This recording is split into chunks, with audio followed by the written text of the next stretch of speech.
Alright, in this lesson we'll talk about the sort values method when called on a data frame. Let's begin by re-executing our code and previewing the first three rows of our NBA dataset with the head method.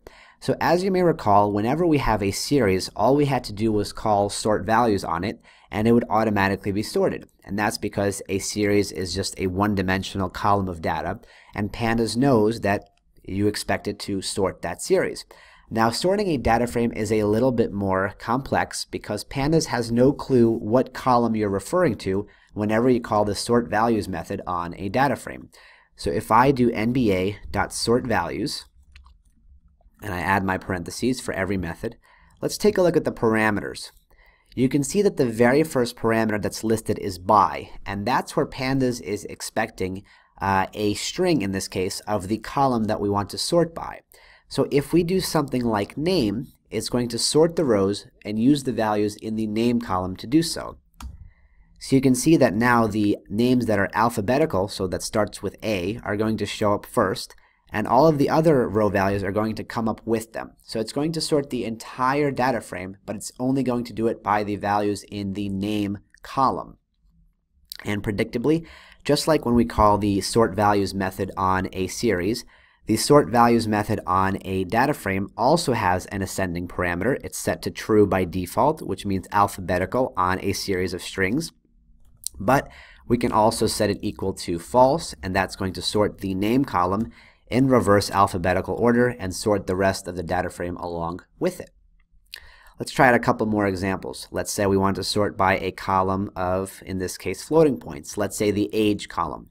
I can do nba.sortValues, open my parentheses, and the first parameter is by, which is the column that Pandas wants to sort by. So this time I want to sort by age, and you can see that the smallest ages show up at the top. We have these players who are 19 years old, and it proceeds upwards in ascending order to the greatest age. Now if we change this to ascending equals false, when we're dealing with a number like an integer or a floating point, this means descending, which means show the greatest number, or in this case the oldest age first, and then proceed downwards to the smallest age. Let's do one more example with salary.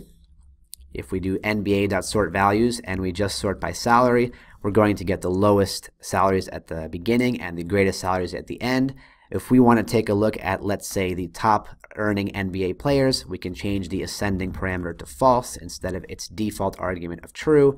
And there we have our top earning players in the NBA: Kobe Bryant, LeBron James, Carmelo Anthony. Cool.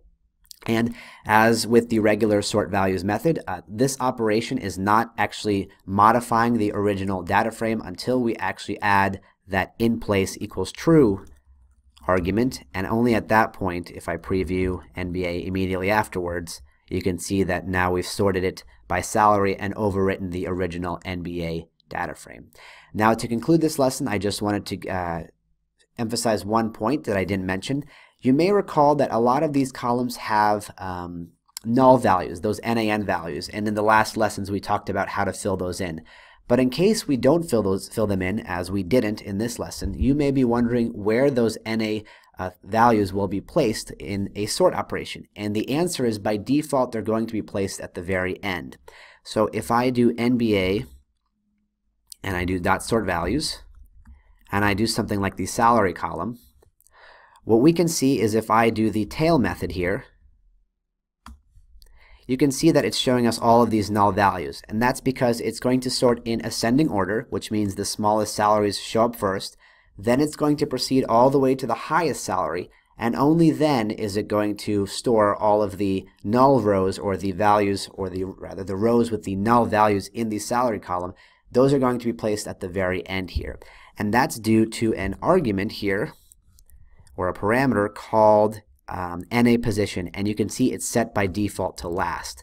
So the operation that we just performed is equivalent to writing it out like this. Now if we want to do the opposite, where we want the null values to populate at the top of the data frame, we can change this argument to first. And what that's going to do is it's still going to keep the ascending order for the regular values, but it's going to place the nulls first and when it's done with the nulls, then it's going to begin the sort of the salary values in ascending order.